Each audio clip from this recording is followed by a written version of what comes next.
highest unemployment, the highest poverty, the highest dropout rates, and sadly, we have the highest suicide rate. There's a lot of poverty in our communities. Suicide is number one. I guess when I was about 10 years old, my dad attempted suicide and wasn't successful, and I was the one who went in and found him, you know, with his wrist slit and everything. I was in a shelter, and I had just lost my kids into DCF custody, and I came right to Darryl, and he put calls in. I don't want people to see the good work that we're doing and get a misunderstanding of our story. Our story is poverty, suicide, struggles, inherent trauma, feelings of hopelessness at times, which leads to all those things. We have a very, very long history of non-Indians, particularly at the federal level, thinking they know better, or thinking, even worse, they don't care what Indian people think. We're the lowest when it comes to priority of funding. And we're the lowest when it comes to considerations of how best to utilize the meager funding we get from employment and training. We do amazing things with the very limited money that we get. And those stories are not told. When they pull up data about Native Americans, we're just an asterisk because there is no known data about us. And what I'm hearing now with the Department of Labor, they're looking at data-based research for their decisions on how they award money. Well, how are we going to be appropriated any monies if we don't have any data on ourselves? The fact that education has become much more expensive, the fact that work experience, helping people develop work histories has become more expensive. But we're back to, the mid-1970s without any adjustment for inflation, despite the growth of the Indian population, both on and off reservation. I think that we are trying the best that we can. There's a professional crew of people working with a small amount of money from the federal government to try to, make things right. People don't know how important this program is to Indian country.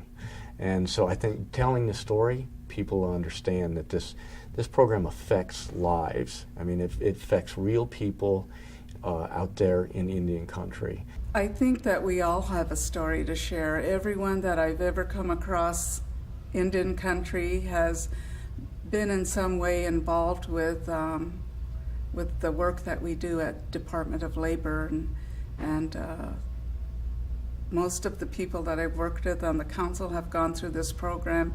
Tribal leaders have gone through this program. I personally have gone through this program and have been served in some capacity that's touched many, many lives, and I'd like everyone to know that.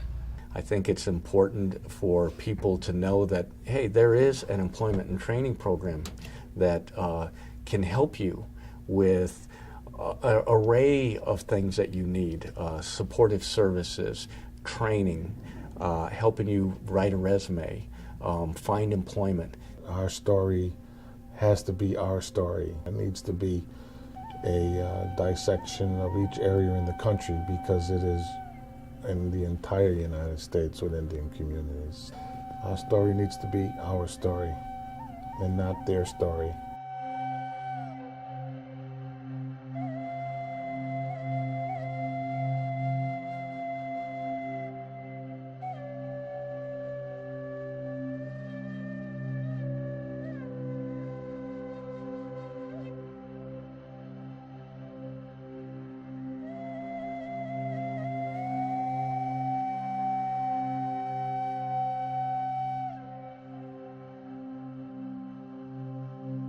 In 2007, when I was still a ways from graduating, that whole summer looked very bleak. I didn't really have a lot of options. I didn't have a lot of things going on. And then so someone suggested that I go to this place called employment training here in the community. and the staff were able to identify some things in me that I didn't notice, and they were able to put me on a really straightforward path to where I am now. This is a whole nother family here in the community that if not for them, I mean, man, things would have probably been a lot harder.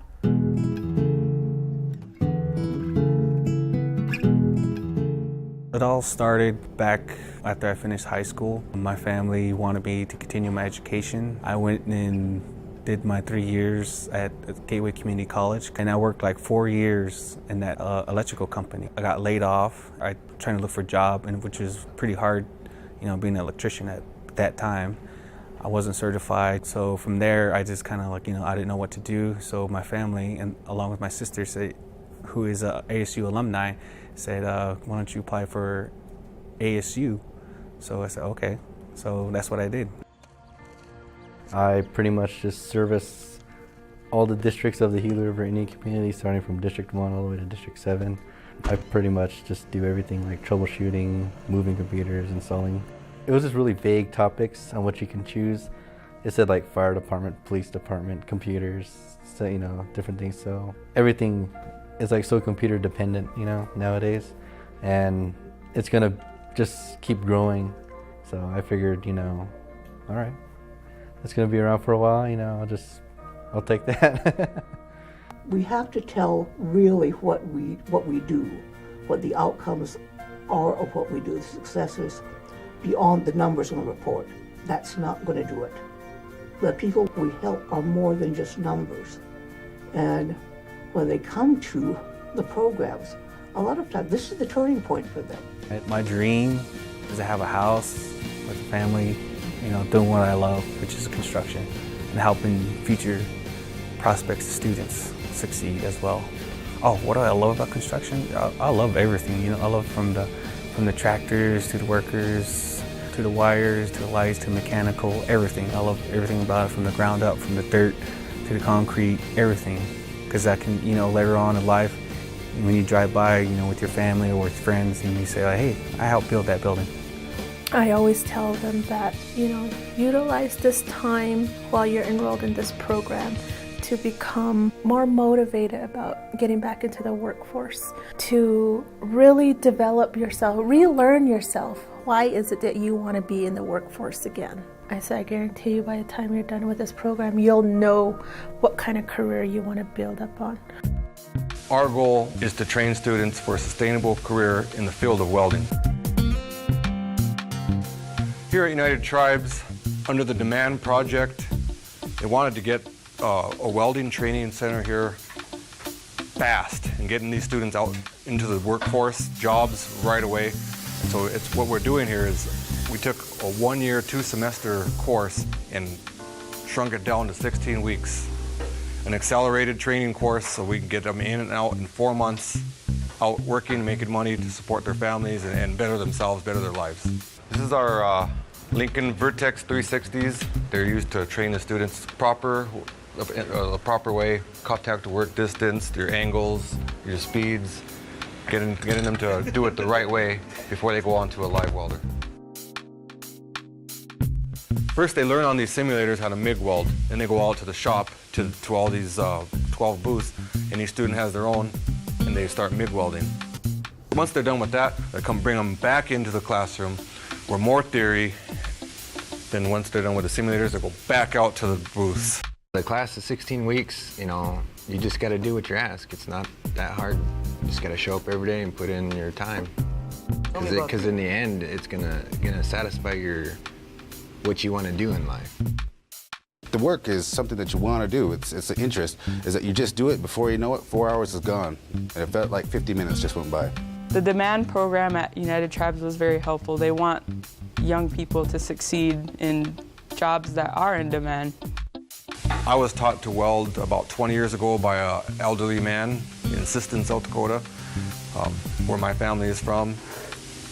I want to give young Native American people what was given to me, a shot at a better life. We have to tell this to people in terms of truly what is the core of these programs, how the difference that they make. So I think I think that's really, the evolution over time of what has happened from CETA to JTPA to WIA and whatever acronym is coming next. I actually started in probably 1979 on the Summer Youth Program, which was administered at that time under CETA. I was a CETA worker, summer youth worker back in the day, and I went off to work with Indian Health Service for a couple years. My first job was on work experience through the JTPA program. I was received training at the Rosebud Ambulance Service. My first job was when I was 14 years old. I joined the JTPA program, and I was in the summer youth program with our tribes and Shoshone-Bannock tribes, Fort Hall, Idaho. They placed me with the Tribal Health and Human Services program, and I was actually the assistant to the assistant secretary. I was in summer youth during my summers, and then I would go back in high school and work at Three Arrows Restaurant. And there was a time where I went from summer youth to where they hired me on, and that was through the JTPA program in maintenance. And that's what really got my start to continue with the tribe and able to advance and experience different jobs. Well, I first went through the training when I was 14 years old. And I went because my family wasn't very wealthy, and so that was my opportunity to get out and kind of help myself and help my family. The cool thing was, I knew that I was appreciated, and they said I could come back anytime. So I really enjoyed that experience and knowing that I was valued, and and then just having that first paycheck in my name, where that was big, because so I was able to help my family. What did it feel like to get that first check? I felt like I was rich. Felt like I could buy anything out there, and it made me feel real good that I could actually help out my family. The employment and training program is an excellent gateway for people to get started. And being a former client, I can relate to the type of barriers that they had. When I first started, I didn't have my own home. I didn't have a vehicle. And, shortly after I started, I was able to, get those type of basic needs for me and my children. Well, our people have a lot of barriers that prevent them to employment, and that includes mental health, behavioral barriers, criminal backgrounds, just getting the basic needs. Because people are coming into the programs and there are issues of domestic violence, substance abuse, long-term unemployment, single parents. We've got individuals with multiple challenges. They're dealing with a lot of challenges, and they may need emergency rent assistance. They may have transportation issues. I think the biggest issue out there is transportation. I think that's what I think it is, because a lot of times you can get the training for them, but it's getting them there and back, or if they don't have their own transportation, it's hard on them, especially if you get some employment for them. And then, of course, the other big thing is child care, because a lot of them are single mothers.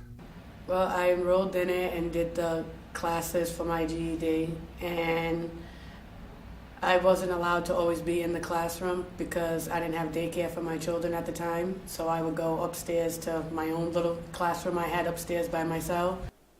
Some of the challenges that I faced getting into school were that I already had 3 children. I was 22 when I had my 3rd child. Trying to balance work and school at the same time. Then having a young son in the middle of school is the biggest challenge ever.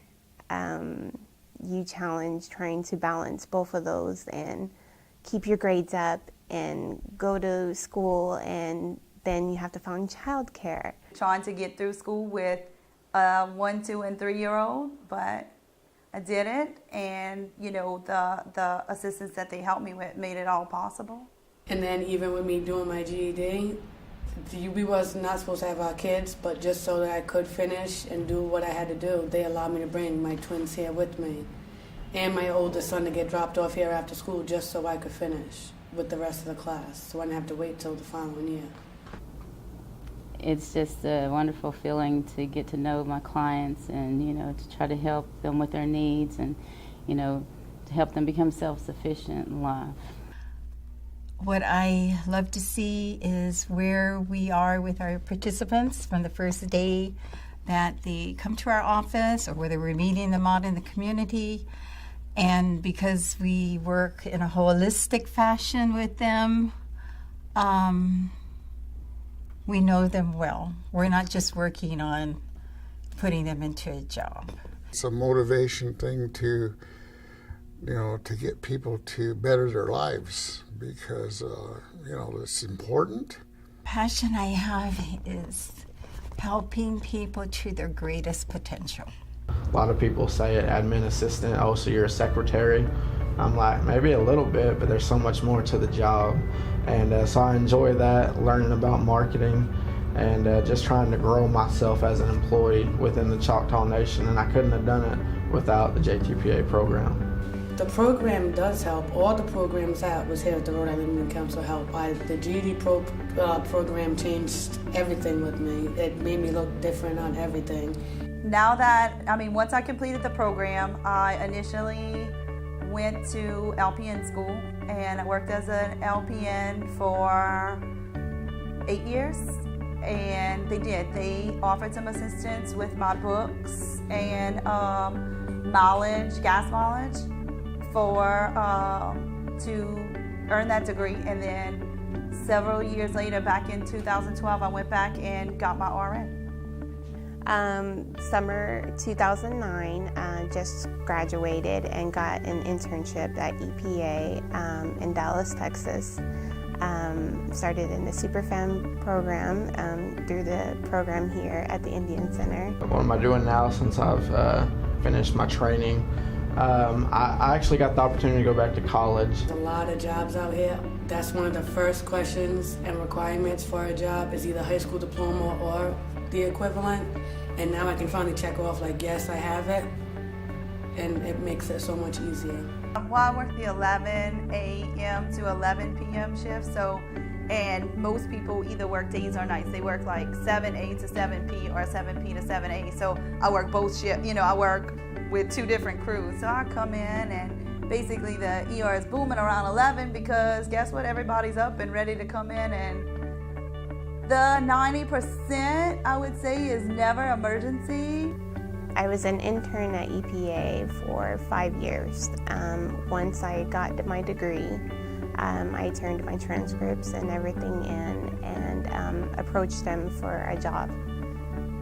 And I spoke with them and they asked me, where did I tribes? I love when my patients thank me, when they tell me that I made a difference in their life, when they acknowledge what a great nurse I am. I eventually finally went back to college and graduated December 2012 from Kaplan University online. I was the type where I didn't want to tell my kids, you need to go to college, you need to do this, you need to do that. And then them be like, but daddy, what have you done? Going back and my children seeing me, realizing how the hard work that I put in, working 2 jobs, driving to New Orleans every day, going to school after work, I think that they realized, that the straight path that they need to take to not, have to struggle so hard. They want to do right. They try to make honor roll. They try to do the best that they can and know that college is, not an option, that they should definitely do it. I love having my GED because it also shows my kids, like, no matter how long it takes, you'll always be able to do it. My oldest one sometimes says, why do I gotta go to college? and she says, I don't know if I want to go to college. And I always tell her, you are going to college. The main thing is to stay in school. I mean, they need to realize that education is really key to providing better for themselves, you know, for their families, not to become reliant on any kind of assistance on a long-term basis. There is a perception out in the community, the non-native community, that all Indians still get monthly checks, that we're all getting money from casinos and everything.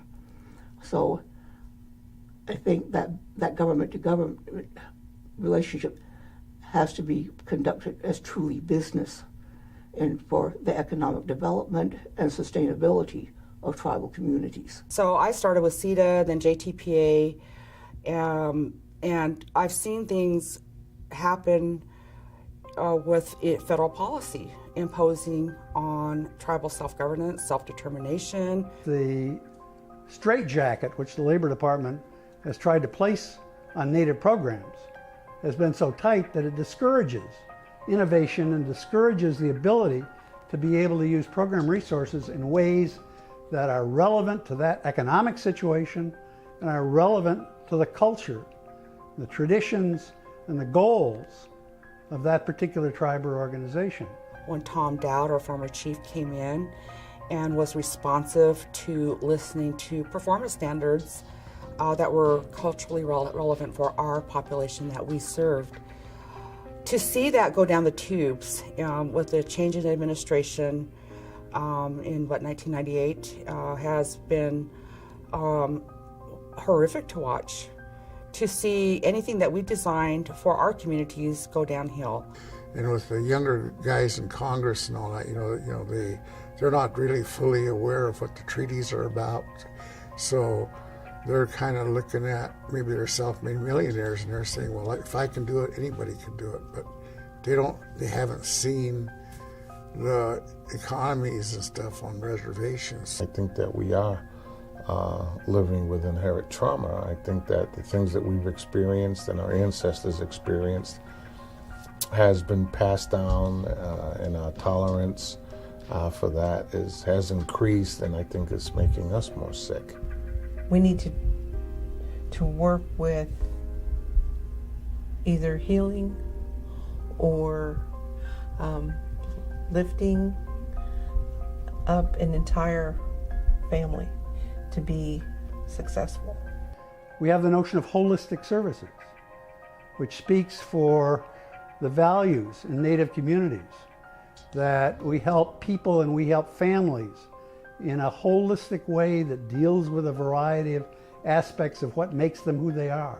I think that's very important, is kind of take a holistic approach for the people that we serve. I think people need to understand that this is a hard to serve clientele that we serve. By definition, you must be low income to be on our program. But to ensure someone is successful, they need issues with, housing, health care, it may be behavioral health services. Challenges for whether it's mental health, substance abuse, or even other just health problems that we've inherited, whether it's diabetes, those challenges I think are becoming more visible and accepted as a need that should be addressed. Even the other programs here, the domestic violence program changed my life. It finally made me realize I don't need to go through what I was going through. Here at the center, I got help with medical.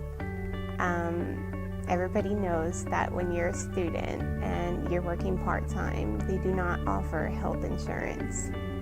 And coming here to the center, being able to get checkups, come in here when I was sick, get medicine, that helped me a lot because I would have had to pay that out of pocket if I went anywhere else.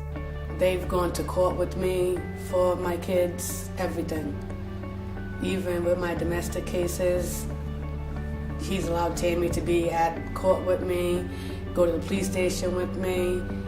Every step of the way, someone's there with me. It's a wonderful program. I started on it, and I do recommend it to anybody out there. What the WIA program means to me, besides helping myself and my children to be able to find our place in life. I don't know that I would have ever been here working or been a participant in the program if it had not been for the caring efforts of the summer youth counselors who worked for what was then called CETA that many years ago, when they sought me out to work for the summer youth program. I would encourage anybody out there who's thinking that they can't do it, or they don't have the time, or they don't have the resources to come in the center and see what the program has to offer you. I tell anybody interested in the program to at least give it a shot, because whether it's just something to do for the summer to keep you from being home bored, or if it builds a foundation for what you're going to do for the rest of your life, it's definitely something to give a try. I mean, I know that it's done great for me. So everything I've ever needed, I've always been able to come here. Even with paying my bills, I can come here, and if they can't help, they'll give me the referrals to help. Indian Council is just the best. This program is a part of who I am. I grew up with it, and I'd like to think that I'm testimony to what this program can be.